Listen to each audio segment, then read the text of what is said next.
शाम होते ही सभी तोते वापस उसी पेड़ पर जा बैठे, लेकिन जैसे ही उनके पंख और पंजे डालियों से छुए वे गोंद में फंस गए और वहीं चिपक गए। पेड़ की हर शाखा पर गाढ़ी गोंद लगी थी। सब तोते बुरी तरह जकड़ चुके थे। उनके साथ राजकुमार रुद्रसेन भी फंस गया था। डर के मारे सबने अपने गुरु से सहायता मांगी। एक तोता कांपती आवाज में बोला, हे राजन, कुछ कीजिए, नहीं तो सुबह बहेलिया आएगा और हमें पकड़ कर ले जाएगा और मार डालेगा। ये सोचकर सब घबरा गए। तभी राजकुमार ने उन्हें शांत किया और कहा, ध्यान से सुनो, जब सुबह बहेलिया आए तो तुम सब मरने का नाटक करना। वह तुम्हें जमीन पर फेंक देगा और जैसे ही मौका मिले उड़ जाना, बाकी मैं संभाल लूंगा। सबने उसकी बात मानी और डालियों से ऐसे लटक गए जैसे उनमें जान ही न हो। अगली सुबह बहेलिया आया तो उसने देखा कि सारे तोते मर चुके हैं। उसे अफसोस हुआ कि उसका सारा शिकार एक ही रात में खत्म हो गया। इसलिए वह एक एक करके सब तोतों को पेड़ से निकालकर जमीन पर रखने लगा। जैसे ही सही मौका आया, नीचे पड़े सारे तोते झट से उड़ गए। बहेलिया हैरान रह गया। उसने देखा कि बस एक ही तोता पेड़ पर अब भी लटका है,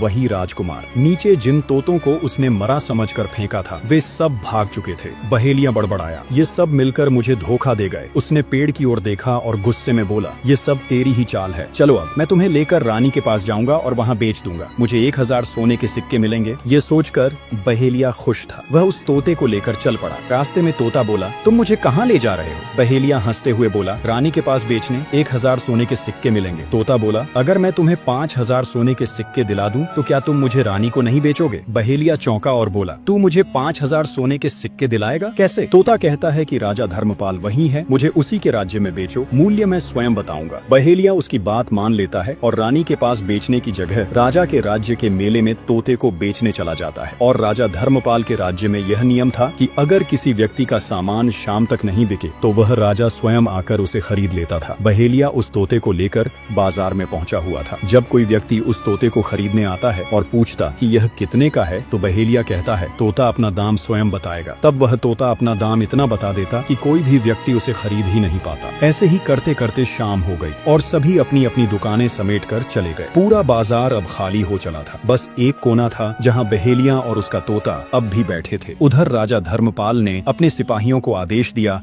कि जाओ देखो कहीं कोई सामान बचा तो नहीं। जब सिपाही बाजार पहुंचे तो उन्होंने देखा कि एक बहेलिया अब भी बैठा है और उसके पास एक बोलता हुआ तोता है। सिपाहियों ने पूछा, बहेलिया, तेरा तोता अब तक क्यों नहीं बिका? इसे कितने में बेच रहा है? तब तोता स्वयं बोल उठा, जो मुझे 5000 सोने के सिक्के देगा वही मुझे खरीद पाएगा। उसकी बात सुनकर सिपाही हैरान रह गए। सिपाही आपस में सोचने लगे, अरे ये तोता तो अपना मूल्य खुद बता रहा है। फिर वे सीधे राजा धर्मपाल के पास पहुँचे और सारी बात विस्तार से बताई। बोले, महाराज, एक बहेलिया एक तोता लेकर अब तक बाजार में बैठा है, लेकिन वह तोता अपना मूल्य स्वयं ही बताता है और इतना महंगा बताता है कि शायद इसी वजह से कोई उसे खरीद नहीं सका। राजा ने उत्सुकता से पूछा, वह कितना मूल्य बता रहा है? सिपाही बोले, महाराज, वह 5000 सोने के सिक्के मांग रहा है। राजा ने गहरी सांस ली और कहा, यदि हम उसे नहीं खरीदेंगे तो लोग कहेंगे कि हमारे राज्य के बाजार में एक तोता तक नहीं बिक सका। यह हमारे राज्य की प्रतिष्ठा पर आघात होगा। इतना कहकर राजा अपने मंत्रियों के साथ रथ पर सवार हुआ और सीधा बाजार पहुंचा। वहां पहुंचते ही राजा ने उस बहेलिया से पूछा, अरे भाई, इस तोते का मूल्य क्या है? बहेलिया हाथ जोड़कर बोला, महाराज, इसका मूल्य तो ये तोता स्वयं बताएगा। राजा ने तोते की ओर देखा और पूछा, बताओ तुम्हारा मूल्य क्या है? तोता बोला, राजा साहब, जो मुझे 5000 सोने के सिक्के देगा वही मुझे खरीद पाएगा। ये सुनकर राजा मुस्कुराया, फिर अपने सिपाहियों को इशारा किया। उन्होंने 5000 सोने के सिक्के लाकर बहेलिये को सौंप दिए और राजा उस अनोखे तोते को लेकर अपने महल लौट आया। वह तोता असल में कोई साधारण पक्षी नहीं था, वह तो स्वयं एक बुद्धिमान राजा था। वह राजा धर्मपाल को समय समय पर ज्ञान की बातें बताने लगा। जब भी किसी संकट की आशंका होती तो वह पहले ही बता देता, महाराज, आप पर यह संकट आने वाला है। धीरे धीरे उस तोते की बुद्धिमत्ता और सेवा भाव से सब लोग उसे बहुत प्रेम करने लगे। जब यह बात रानियों को पता चली कि राजा ऐसा अनोखा तोता लेकर आए हैं जो बोल भी सकता है और अच्छी अच्छी बातें करता है, तो वे उत्साहित हो उठी। जब राजा रात के समय शयन कक्ष में आए, रानियों ने राजा से कहा, महाराज, उस तोते को हमारे पास भी भिजवा दीजिए, हम भी उससे बात करना चाहते हैं। उसके अगले दिन ही राजा ने अपने मंत्रियों से कहा और वह तोता रानियों के पास भेज दिया। रानियों ने जब उससे बातचीत की तो वे बहुत प्रसन्न हो गए। उसकी समझदारी और बोलचाल की मधुरता ने सबका मन मोह लिया। रानियों ने हंसते हुए कहा, वाह रे तोता, इसीलिए तो तुझे महाराज ने 5000 सोने के सिक्के देकर खरीदा है। राजा धर्मपाल की एक पुत्री रूपवती, जो रूप की राजकुमारी थी, उसकी सुंदरता स्वर्ग की अप्सरा के समान था। उस राजकुमारी को जादू की विद्या आती थी, जो भगवान की पूजा में रमी रहती थी, लोगों की भलाई के लिए तंत्र साधनाएं भी करती थी। इसी कारण से किसी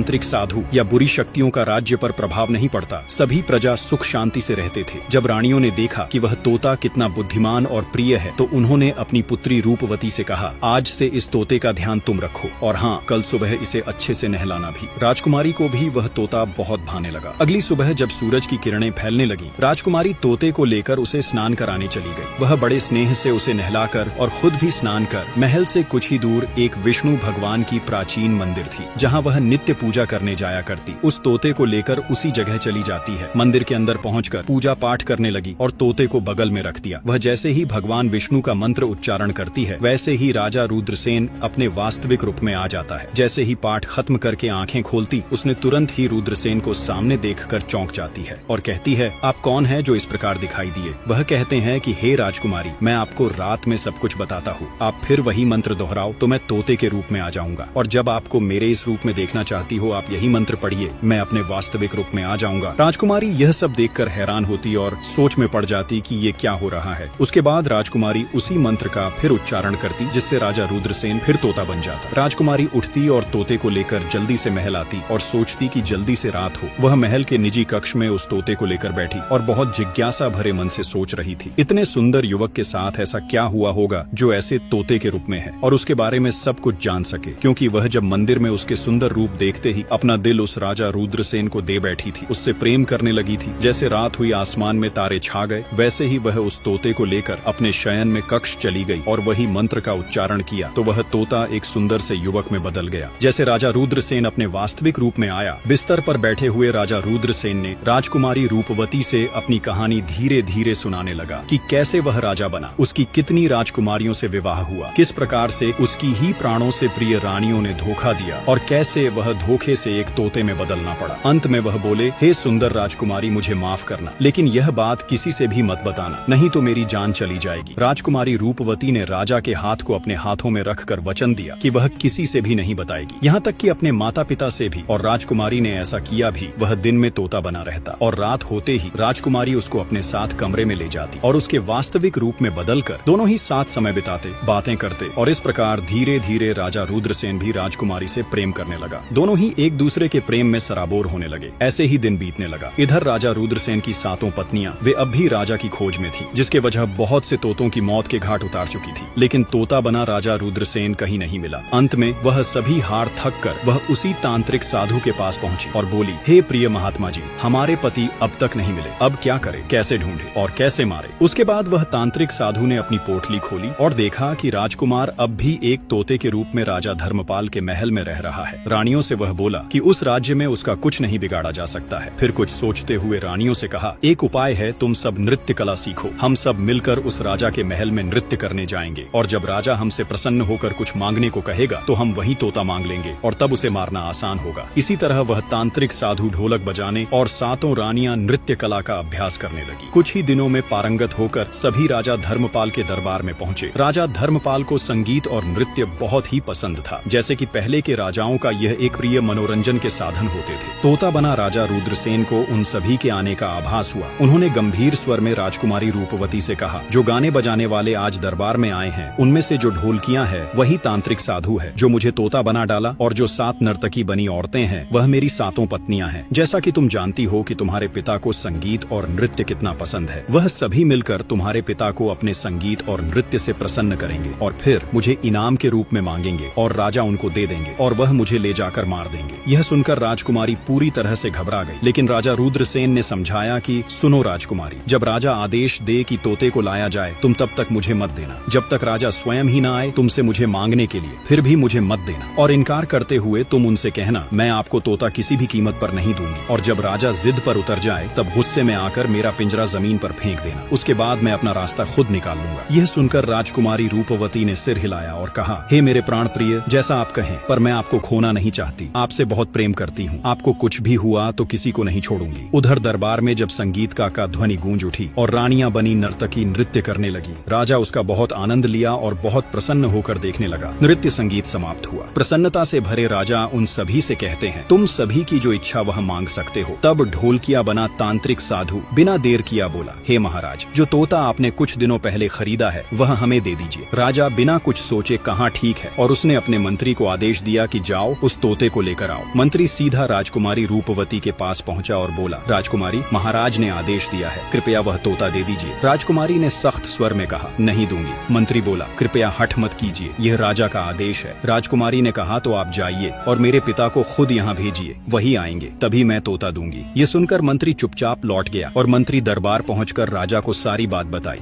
ये सुनते ही राजा धर्मपाल स्वयं राजकुमारी के पास पहुंचा और बोला, बेटी, यह तोता मुझे दे दो, इसे उन नृत्य कला वालों को देना है जिन्होंने आज दरबार में गाना बजाना किया है। राजकुमारी ने शांत स्वर में कहा, पिताजी, यह तोता मैं नहीं दूंगी। राजा को यह सुनकर क्रोध आ गया। उसने कहा, तू कैसी बातें कर रही है, इसे देने का वादा मैंने किया है। राजकुमारी ने जब अपने पिता को क्रोध में देखा तो वह भी गुस्से से भर उठी। उसने बिना कुछ कहे पिंजरे को जमीन पर फेंक दिया। जमीन पर गिरते ही पिंजरा टूट गया और उसमें बैठा तोता अचानक एक चावल के दाने में बदल गया। यह दृश्य जैसे ही तांत्रिक साधु ने देखा, वह तुरंत कबूतर का रूप धरता है और उस चावल के दाने को खाने के लिए लपकने लगता है। उस चावल के ढेर में जो एक दाना था, वही असल में राजकुमार रुद्रसेन था। जैसे ही वह कबूतर उस दाने को खाने के लिए झपटा, राजकुमार अचानक बाज का रूप धारण कर लेता है और तेजी से उड़कर कबूतर पर टूट पड़ता है। एक ही झटके में वह कबूतर मारा जाता है और उसी के साथ तांत्रिक साधु का अंत हो जाता है। यह दृश्य देखकर राजा धर्मपाल आश्चर्यचकित रह जाता है। कबूतर को मारने के बाद राजा रुद्रसेन फिर से तोते का रूप ले लेता है। जैसे ही उस तांत्रिक साधु का मृत्यु होता है, उसके जादू का प्रभाव खत्म होते ही तोता बने रुद्रसेन अपने तेजस्वी रूप में एक सुंदर राजा बन जाता है। अब राजकुमारी रूपवती अपने पिता धर्मपाल को पूरे घटनाक्रम की सच्चाई बता देती है। राजा रुद्रसेन विनम्र स्वर में कहता है, महाराज, मैं भी एक राजा हूँ और आपकी पुत्री से सच्चा प्रेम करता हूँ। मैं उनसे विवाह करना चाहता हूँ। राजा धर्मपाल अपनी पुत्री की ओर देखता है और पूछता है, बेटी, क्या तुम भी इससे विवाह करना चाहती हो? राजकुमारी रूपवती मुस्कुराकर कहती है, हाँ पिताजी, मैं भी इनसे प्रेम करती हूँ। उसके बाद राजा धर्मपाल नर्तकी बनी 7 रानियों को महल के सबसे बड़े कारागार में आजीवन कारावास के लिए सैनिकों को आदेश देते हैं। सैनिक उन सभी रानियों को आजीवन कारावास में डाल देते हैं। उसके बाद राजा रुद्रसेन और राजकुमारी रूपवती का विवाह महल में धूमधाम से संपन्न होता है। विवाह के बाद रुद्रसेन अपनी पत्नी के साथ अपने राज्य लौटता है। अब वह अपनी नई रानी के साथ सुखपूर्वक जीवन व्यतीत करने लगता है। निष्कर्ष, एक स्त्री के छल, एक पुरुष के मोह और एक गुरु की चेतावनी से जन्मी यह कथा केवल एक कहानी नहीं, बल्कि स्त्री पुरुष संबंधों के विश्वास, भ्रम और परिणामों का जीवंत प्रतीक है। राजकुमार रुद्रसेन ने सच्चे हृदय से प्रेम किया, विश्वास किया, पर जब उन्हीं स्त्रियों ने उसके विश्वास को छल और षड्यंत्र की आग में झोंका तो वह एक शक्तिशाली राजा से एक असहाय तोता बन गया। 7 रानियों का धोखा, एक तांत्रिकी माया और जीवन की कठिन परीक्षा उसे भीतर तक तोड़ने को आई, पर वह टूटा नहीं, क्योंकि उसके भीतर सच्चाई को जानने की आग और न्याय की चेतना अभी बाकी। यह कथा हमें सिखाती है कि जब स्त्री प्रेम छोड़कर छल की राह पकड़ती है तो उसका विष पीढ़ियों तक विनाश का कारण बन सकता है, और जब पुरुष मोह और अंधभक्ति में अपनी विवेक शक्ति को खो देता है तो वह स्वयं अपने जीवन का विध्वंसक बन जाता है। पर अंततः जिसने त्रिया चरित्र को पढ़ा, भोगा और समझा, वही जान पाया कि स्त्री यदि एक ओर ममता है तो दूसरी ओर मायाजाल भी, और राजा यदि न्याय है तो मोह में पड़कर अन्यायी भी बन सकता है। यही इस कथा की अमर चेतावनी है।